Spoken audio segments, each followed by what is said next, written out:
गणपती बाप्पा मोरया. चला करूया सुरुवात. आता आपण एवढं छान रोचक नाव दिलंय कारण घरचा गणपती पण आपण बसवत असताना जे आई आणि बाळ म्हणजे मुलं आणि आई यांचीच तयारी जास्त असते. सगळा घरचा गणपती असला तरी तयारी आई बाळालाच करावी लागते आणि म्हणूनच आपण आई आणि बाळ ही संकल्पना आणलेली आहे. त्यात आता जर आपल्या संघटनेच्या दृष्टीने म्हटलं तर फायदा हा आहे की त्यामुळे बाळ संस्कार वर्गाला जोडले जातात, पण आयांशी आपला परिचय नसतो, तो परिचय होईल आणि भारतीय संस्कृतीचं जे मूल्य आहे ते त्यांनाही कळेल.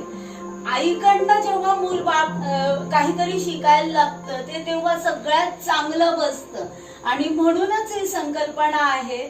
आणि आता हे पर्यावरणपूरक म्हणून मुलं शाडू मातीचा गणपती करतात, पण ही परंपरा पूर्वीपासून चालत आलेली आहे. मध्ये आपल्या पिढीच्या वेळेसच खंड पडला आणि पीओपी म्हणजे प्लास्टर ऑफ पॅरिसच्या मूर्त्या घरी यायला लागल्या.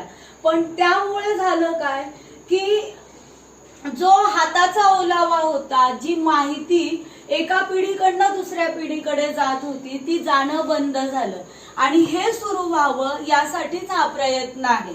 आता पहिली गोष्ट म्हणजे पर्यावरणपूरक म्हणजे काय, तर ज्या गोष्टी पर्यावरणामधून येतात आणि पर्यावरणात लगेच डिझॉल्व्ह होतात, मिळून जातात, मिसळून जातात, अशा सर्व गोष्टींना पर्यावरणपूरक म्हणतात. म्हणजे बघा आता कागद नष्ट व्हायला एक 4-5 दिवस लागत नाही. जर मातीत कागद राहिला तर काही दिवसांनी त्याचीही माती होती. लाकूड, माती, त्यानंतर आपण गोवऱ्या करतो शेणाच्या, या सगळ्या गोष्टी या पर्यावरणपूरक आहेत. कापूस हा सुद्धा तसाच आहे.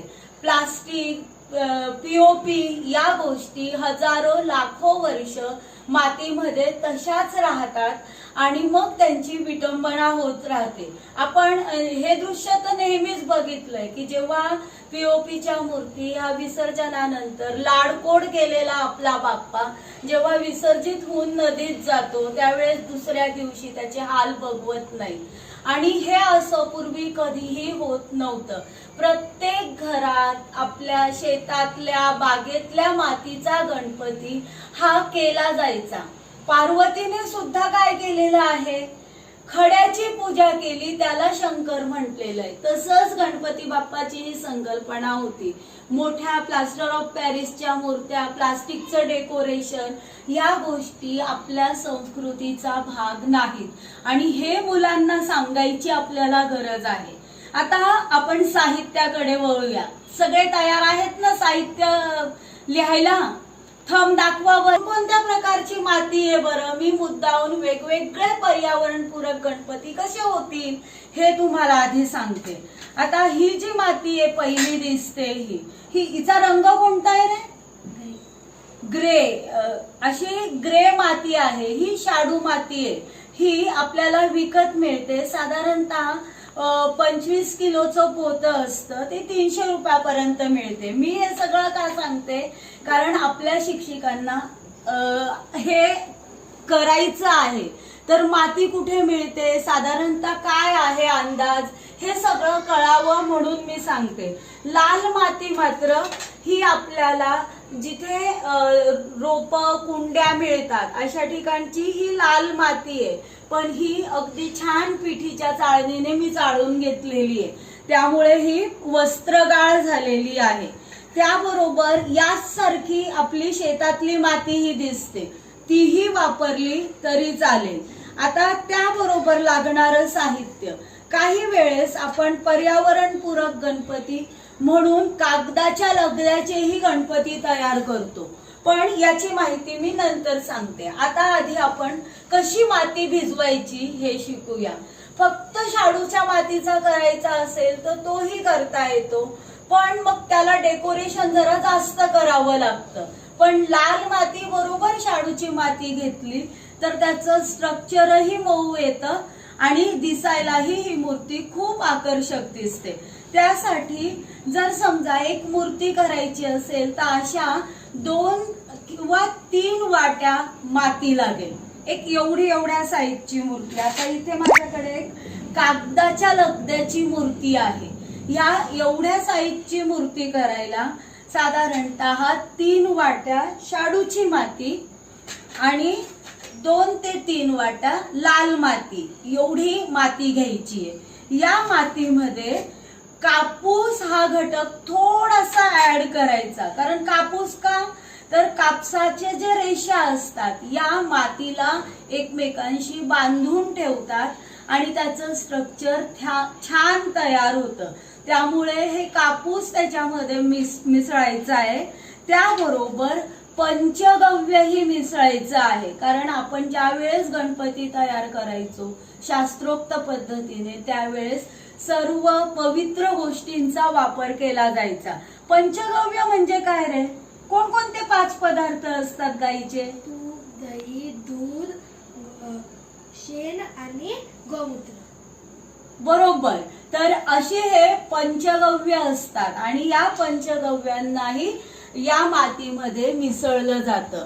त्याचा फायदा वेगळा होतो. एकतर निर्जंतुकीकरण होतं गोमूत्राने, शेणामुळे त्याला एक फर्मेंटेशन येतं आणि दूध दह्यामुळे त्याचं पावित्र्य राहतं आणि तुपाचा थोड्याशा अंशामुळे हाताला स्निग्धता येते आणि खूप माती हाताला चिकटत नाही. त्याबरोबर चंदनाची पावडर, आपला गणपती सुवासिक व्हायला हवा, चंदनाची पावडर आणि मी तुळशीच्या काही बियाही इथे ठेवलेल्या आहेत. तर पूर्ण गणपती झाल्यानंतर त्यात जर तुळशीच्या बिया आपण रोवल्या तर विसर्जनानंतर छान तुळशीचं रोप आपल्या कुंडीत तयार होईल. तर अशा पद्धतीने फक्त आपल्याला साहित्य लागतं.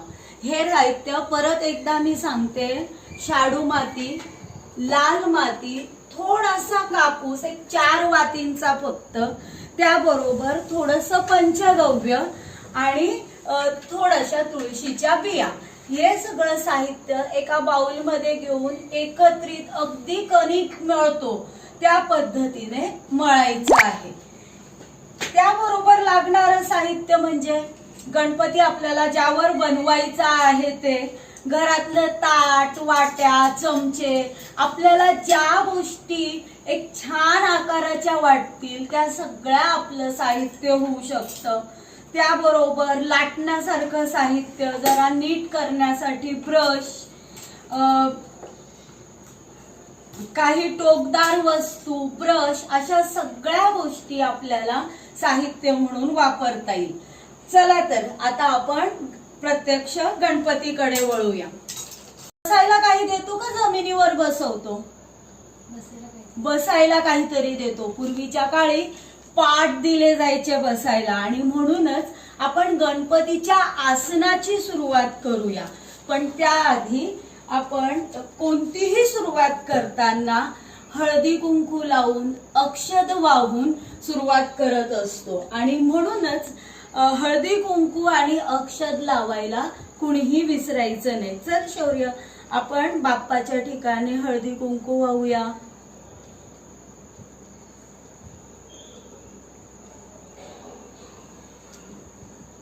म्हणजे बाप्पाचं आपण आवाहन केलं की बाप्पा, आम्ही ही मूर्ती बनवतोय, या मूर्तीमध्ये तुझा प्राण, तुझं सत्व येऊ दे. आता आपण पाटाला सुरुवात करूया. एक असाच खोका होता, तो खोका मी घेतलेला आहे. एक पेपर खाली अंथरायला मुलांना सांगायला विसरू नका.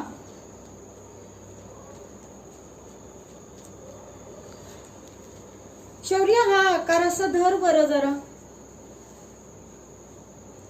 पद्धतीने मी तो आकार केला म्हणजे काढायलाही सोपा जाईल. हे गणपतीचं झालं पाट. पण पाटाबरोबरच आपल्याला अजून जरा मान द्यायचा आहे, मग म्हणून आपण त्यावर आसन टाकतो. तर आसन म्हणून आपण एक दुसरा हे करूया. आता जर अशी भांडी वापरायची असेल तर आपण मोदक करताना पण हा प्रकार करतो. त्याला तेल लावायला विसरू नका म्हणजे पटकन निघेल.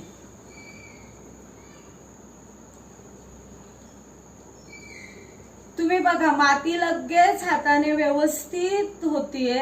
अशी मऊ माती भिजवायची आहे, पण ती घट्ट असावी, खूप पातळ नसावी.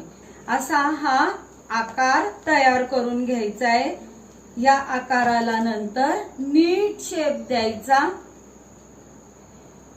आणि पाटावर ठेवायचा आहे. मी हे सगळे कोणकोणते आपण आकार केलेले आहेत त्या आकारांचाही फोटो काढून व्हिडिओ मध्ये ऍड करणार आहे.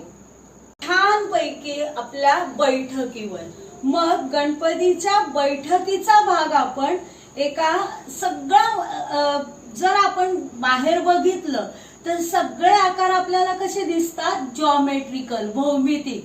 मग सगळ्या भौमितिक आकारांचा वापर इथे होतो. आता बघ, हा कोणता बरं आकार आहे?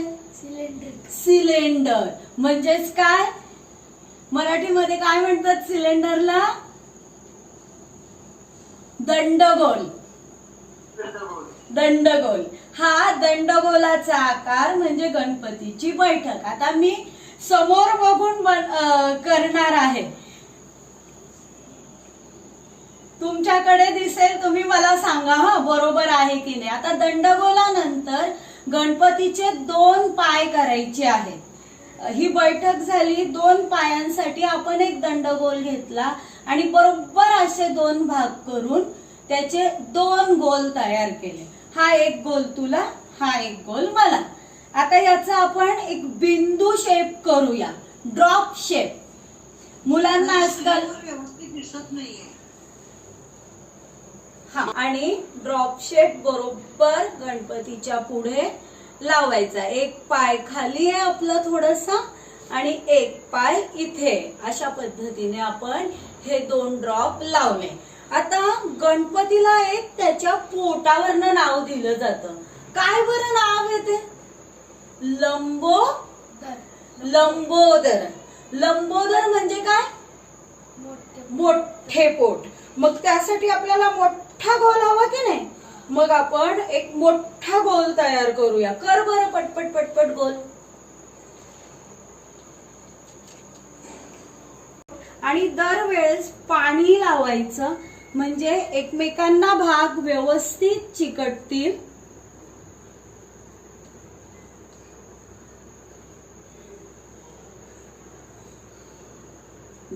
गणपती बाप्पाचं पोट झालं. आता पोटांवर काय असतं रे? मोठ्या पोटावर काय असतात?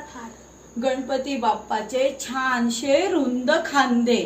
आणि मग हे झाले एक सिलेंडर म्हणजेच दंडगोल आपण खांद्यांच्या स्वरूपात ठेवला. या पद्धतीने आपला बाप्पाचं धड तयार झालं पूर्ण. छान पैकी मातीने चिक्कण करून घ्यायचं, पाणी लावायचं, छान असं चिक्कण करून घ्यायचं. आता पुढे छान धडावर काय असतं गणपती बाप्पाचं? छान पैकी हात तर असतात, पण वर काय असतं? डोकं असतं. मग हे डोकं करण्यासाठी एक छान गोल घ्यायचा आणि सगळे आकार, मुळातच सगळी गोष्ट, पृथ्वी ही गोल आहे आणि त्यामुळे सगळे आकार हे गोलातून सुरू होतात. तर हा गोल आकाराने आपण गणपती बाप्पाचं डोकं तयार केलं. जरा हा गणपती बाप्पाला आकार आलाय. आता आपण काय करूया, गणपती बाप्पाचा हारही तयार करून घेऊया. एक छान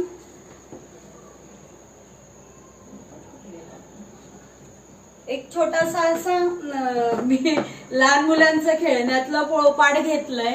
तुम्ही एक काहीही प्लायवूड म्हणा, त्यानंतर मुलांचे जे रायटिंग पॅड असतात, असा काहीही वापर करून एक छान असा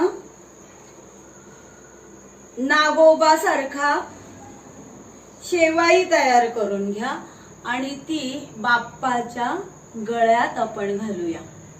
बाप्पाचा हार असा मस्त पोटावर झुललेला, खाली त्याला छानस छोटस पदक. आता इथपर्यंत झालं. बाप्पाला सगळ्या गोष्टी गोलातून सुरू करायच्या. मग त्याचा दंडगोल घ्यायचा आणि त्या दंडगोलाचे बरोबर सारखे 4 भाग करायचे आणि 4 भाग केल्यानंतर मग त्याचा एक सिलेंड्रिकल परत दंडगोल तयार करायचा, पण तो लांबकुळा. कर बरं पटपट, मला करून दे. असा लांबकुळा भाग तयार करायचा. आता हातांची रचना बघूया आपण. गणपती बाप्पा कोणत्या हाताने आशीर्वाद देतो? आपला नेहमी कोणता हात पुढे येतो? उजवा, राईट हँड. म्हणून आपण राईट हँड हा आशीर्वादाचा करतो. मग त्यासाठी काय करायचं? आता बघा, हे सिलेंड्रिकल जी आहे शिवाई ही प्रत्येकाला येते. हा खांदा म्हणून थोडासा वाकवायचा आणि हे कोपरात वाकला हात. आता आशीर्वादाचा हात फक्त काय करायचं? थोडासा असा बोटांचा शेप करून घ्यायचा. अगदी बेसिक सांगतीये की जे सगळ्यांना येऊ शकेल. आणि मग हा हात त्याच्या बाप्पाच्या खांद्याला बरोबर जोडायचा आणि तो असा हात मस्तपैकी आपल्या गुडघ्यावर विसावू द्यायचा आणि पाणी लावून व्यवस्थित चिकन करून घ्यायचं. म्हणजे मग हात बाप्पाचा पडणार नाही. आणि छान पैकी असा जरा खोलगट हाताचा शेप करून घ्यायचा. आता बघा, तोपर्यंत शौर्याने माझं एक काम केलं. सगळे हात तयार झालेत. गणपती बाप्पाला 4 हात असतात. एक हात आशीर्वाद देतो, दुसऱ्या हाताला काय असतं? तो काय खातो? मोदक खातो. चला आता मोदक कर बरं. मग एक आता मोदक करणार आहात. पण हा खांद्यातून हात वाकवला आणि इथे मात्र असा वाटीचा शेप केला, अंगठ्याचा दाब देऊन.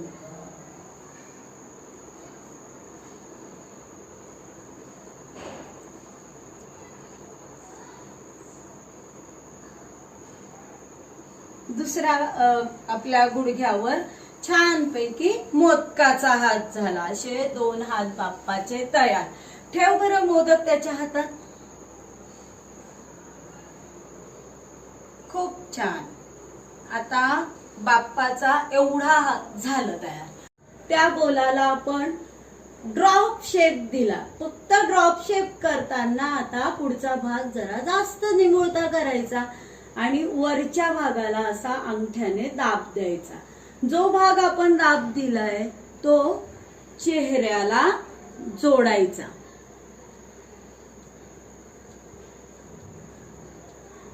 आणि सोंड आपल्याला हवी तशी. कोणत्या साईडला आपण सोंड करतो? बाप्पाची सोंड ही उजव्या साईडला की डाव्या साईडला?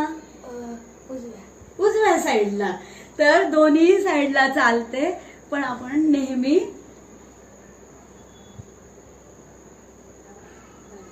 डाव्या बाजूला करतो.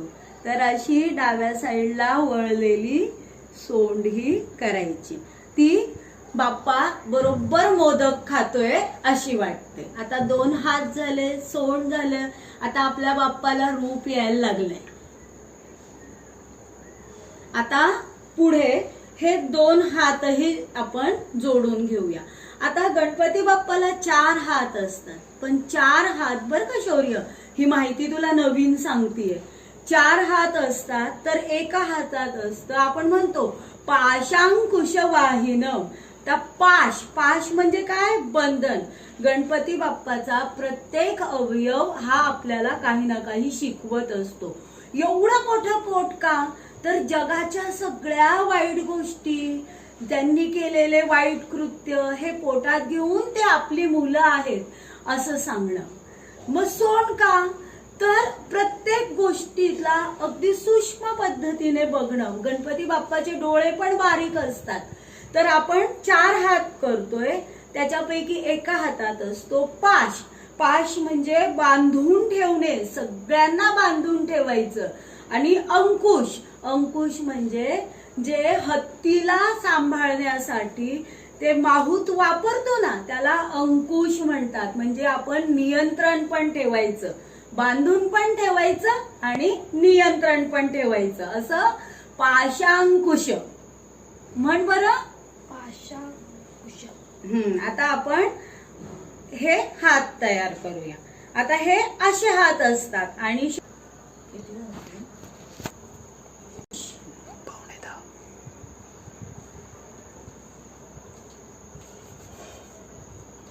हे बघ, हा जो आहे ना हा पाश. पाश म्हणजे दोरीचा विळखा. आणि हा अंकुश. असा तृणवत असतो, गवतासारखा असतो, पण ज्याच्याने हत्तीला टोचल्यावर कळतं की अरे आपल्याला इकडे नाही इकडे जायचं. तसंच आपल्या वाईट विचारांना पण गणपती बाप्पा काय करतो, टोचतो. म्हणजे मग आपण वाईटापासून लांब जातो आणि बाप्पाकडे येतो. बाप्पाचा पाश असतो तो प्रेमाचा. कळलं का? जसं आपला पण पाश कसला आहे, प्रेमाचा. आधी चमचे, त्यानंतर वेगवेगळ्या वस्तू वापरूनही आकार हे तयार करू शकतो. हाताने करता आले तर हाताने करायचे, किंवा वस्तूंनी करता आले तर वस्तूंनी करायचे. असे 2 कान तयार होतील. आणि हे कान बरोबर हाताला पाणी लावून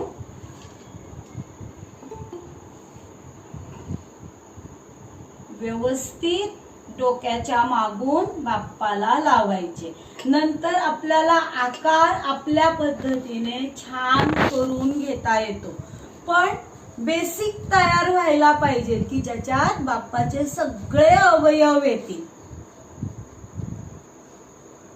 आता बाप्पाचे कान तयार झाले. थोडासा पुढे करून दाखवते मी. हा बघा, हा आपला बेसिक बाप्पा तयार झालाय. आता पुढची गोष्ट, आपण आपल्या संस्कृतीमध्ये आपण कधीही आपलं डोकं रिकामं राहू देत नाही. ह्या डोक्यावर काही ना काहीतरी ऊन लागू नये म्हणून, किंवा आपल्या मानाप्रमाणे शिरस्त्राण असतं. शिरस्त्राण म्हणजे डोकं ज्याच्याने कव्हर होतं तो भाग. मग आपण टोपी घालतो, फेटा बांधतो. आता आपल्या बाप्पाला आपण काय करूया रे यावेळेस? मुकुट घालूया का फेटा बांधूया? मुकुट घालूया. बर, आता मुकुट घालताना काय करावं लागेल मग? हे छोटे छोटे एकावर एक छोट्याशा, आपण त्याला पोळ्या म्हणूया किंवा पुऱ्या म्हणूया, या तयार करायच्या आणि त्या एकमेकांवर ठेवायच्या.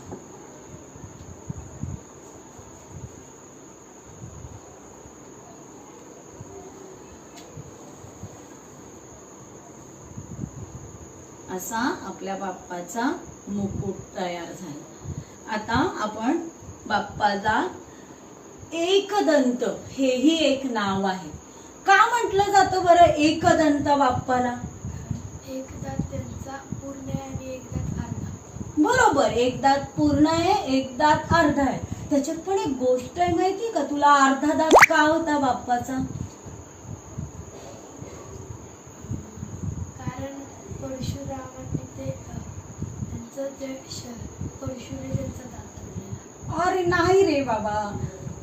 बरं ठीक आहे, मी सांगते. ते अपूर्णतेत सौंदर्य आहे हे दाखवण्यासाठी जेव्हा महाभारत लिहिलं जात होतं त्यावेळेस त्या लेखणीतली शाई संपली आणि नीब तुटली. मग नीब तुटल्यावर काय करणार? त्याला टोक लागेल ना. बाप्पांनी आपला दात तोडला आणि त्याच्याने लिहायला सुरुवात केली. ही एक कथा आहे. दुसरी गोष्ट, राक्षसाला मारण्यासाठी शस्त्राचा वापर करायचा नाही असं म्हटलेलं होतं. मग दात हे काही शस्त्र आहे का? मग म्हणून बाप्पाने आपला दात तोडून त्याचा शस्त्रासारखा वापर केला. आपणही असंच राहायला पाहिजे पिल्लू. शस्त्र हातात जे असेल ते स्वतःच्या संरक्षणासाठी आणि आपल्या धर्माच्या संरक्षणासाठी कोणतंही शस्त्र वापरायला आपल्याला परवानगी आहे. समजलं का तुला? आपलं रक्षण आणि आपल्या धर्माचं रक्षण करण्यासाठी हाच संदेश आपल्याला बाप्पा देतात की नाही? मग तो अर्धा दात बरोबर सोंडेला लावायचा. एकदा पूर्ण, अर्धा. आता आता हा आपला झालाय बाप्पा. आता बाप्पाचे छोटे छोटे डोळे तयार करायचे.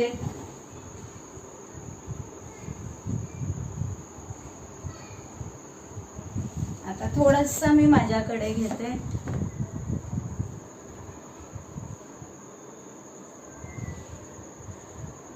बाप्पाचा आकार कसा झालाय हे बघून घ्यायचं. छान पाणी लावून बाप्पा स्मूथ करून घ्यायचा आहे. परत दाखवते, फक्त डोळे लावून मग.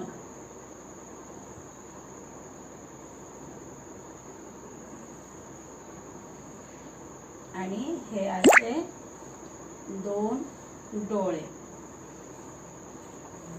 या पद्धतीने आपला बेसिक बाप्पा तयार झालेला आहे. याला आपल्याला खूप छान सजवता येईल. हा अगदी 10 ते 15 मिनिटात होऊ शकतो. पुढे आपली टूथपिक झालं, वेगवेगळे पेन झालं, साधनं झालं, याने आपल्याला डिझाईन देता येईल, गंध लावता येईल. ज्या सगळ्या गोष्टी आहेत त्या सगळ्या गोष्टी आपल्याला करता येतील. बाप्पाचं धोतर दाखवता येईल.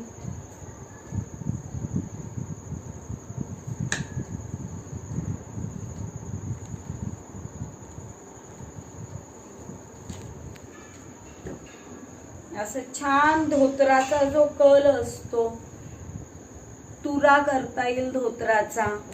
बाप्पाच्या गळ्यात साप असतो, शंकर बाप्पाच्या गळ्यात. तसंच सापाचं अस्तित्व हे गणपती बाप्पा बरोबर आपल्याला दाखवता येईल. आपल्याला हवं तसं आपला बाप्पा हा नटवता येईल. असा हा आपला इको फ्रेंडली म्हणजेच पर्यावरणपूरक गणपती बाप्पा. आपल्या धर्मात, आपल्या संस्कृतीत खरं गणपतीची प्रथा हीच होती. अगदी नदीकाठची गाळाची माती घेऊन, शेतातली माती घेऊन आपला बाप्पा तयार केला जायचा आणि त्या बाप्पाचेच पूजन केलं जायचं. आणि आपल्याच घरात या बाप्पाचं विसर्जनही कुंडीत केलं जायचं.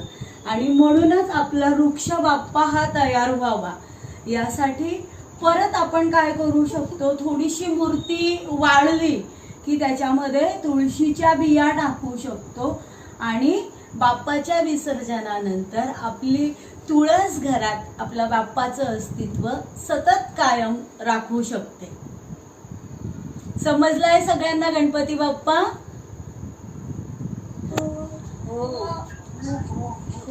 याच्यात एकच करायचंय, तुम्ही हे सगळं सांगत असताना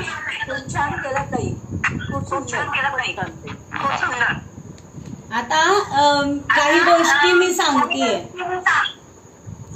तुम्ही हे सगळं करत असताना आता मी जसं शौर्यशी संवाद साधत होती तसं प्रत्येक आईला सांगायचं की आपल्या धर्माची, बाप्पाच्या गोष्टींची माहिती ही आईनेच आपल्या मुलांना सांगायला हवी. आणि म्हणूनच या गोष्टी आपल्याला करायच्या आहे. आपल्या संस्कृतीची जाणीव आणि एक वेगळा आनंद आपल्या मुलांबरोबर काम करताना आईला मिळेल. आईला एक रिलॅक्स असेल तो क्षण की नाही, मला आता माझ्या मुलाबरोबर फक्त 1 तास घालवायचा आहे आणि त्या 1 तासासाठी पुढील पूर्ण आयुष्य त्या आपल्या बरोबर जोडल्या जातील. आणि हा प्रयोग मी करून बघितला होता 2022ला. ते पालक आजही मला फोन करतात. एक चांगलं नातं आपल्या संघटनेचं आणि मुलांचं तर होईलच, पण मुलांच्या आयांशी पण होईल. आणि आईचीच परवानगी मिळाल्यावर बाप्पा रूपाने मुलाला आपल्याकडे यावंच लागेल. बरोबर आहे की नाही?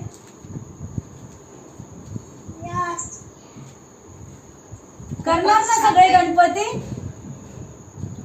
आणि थोडं थोडं ही चळवळ आपल्याला पसरायला हवी की बाहेरून गणपती आणण्यापेक्षा मी माझ्या हाताने तयार केलेला गणपती मी बसवणं आणि त्याची सेवा करणं हे खूप मोठं काम आहे. उंदीर मामा पण दाखवा ना. दाखवणार ना, वाय नॉट. आता उंदीर मामासाठी बघा, एक छोटा गोल, एक मोठा गोल, एवढ्याच 2 गोष्टी लागतील. आणि डेकोरेशन साठी किंवा पायांसाठी थोडीशी माती. आता एक गोल करायचा, त्याला ओव्हल शेप द्यायचा आणि त्यातूनच बाप्पा उंदीर मामाची झाली शेपटी तयार. आणि दुसरा गोल हे बघा, हा दुसरा गोल असा दोन्ही हातात पकडायचा. त्याचे कान ओढायचे चांगले. ओढ बरं कान स्वतःचे शौर्य. असे कान ओढायचे. आणि उंदीर मामाचं नाक थोडस मोठं असतं म्हणून ते असं. आणि हे 2 ओढलेले कान. इतका सोपा उंदीर मामा आहे. हा झाला त्याचा बेसिक आकार. बेसिक आकार झाल्यानंतर हा आकार इथे जोडायचा. हा जोडल्यानंतर त्याचे पाय जोडायचे. बाप्पा एवढा मोठा असतो पण उंदीर मामा एवढा छोटा का? तर त्याच्यातही आपल्या पंचपरिवर्तनातली एक गोष्ट आहे.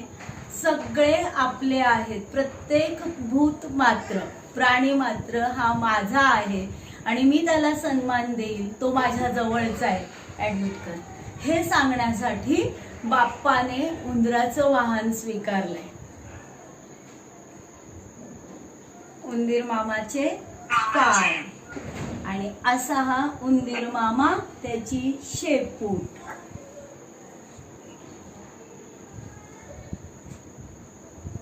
उंदीर मामाला लाडू देऊया का शौर्य? घे उंदीर मामाचा लाडू तयार कर.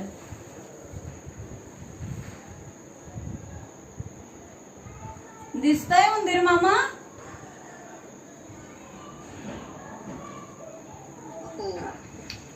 याला तुम्ही जेवढं छान सजवाल तेवढा तो छान होईल. हा फक्त बेसिक आहे.